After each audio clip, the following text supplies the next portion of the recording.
Hello everyone, welcome to our Hackaday Prize Entry. Thank you for all the support that we've been receiving from you. So the idea came up because we needed those actuators, the hydraulic ones, and they were really pricey and they have a lot of connectors. So to use it with Arduino is really hard.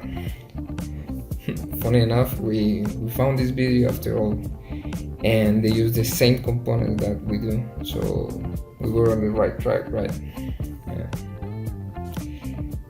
So this was the original design. So it has a screw, a never-ending screw, and has a potentiometer that we take off on a servo.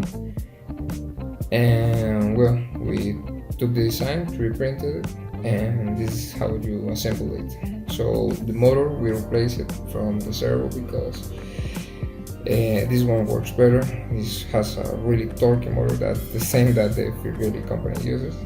And the nice thing about the design is that if you want to make a torquier actuator, you will add steps to the screw. And you want to make a faster actuator, you will take steps from the screw. The parametric designs are down here, and you can modify them.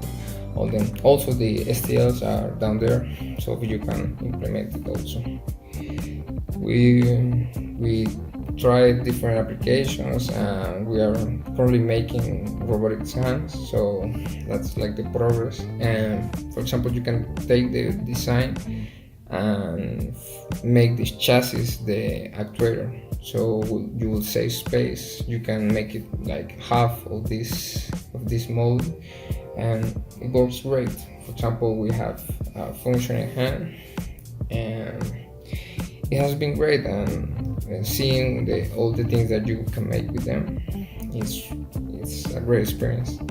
Also, don't forget to check out our other projects, and really thank you so much. See you in the finals.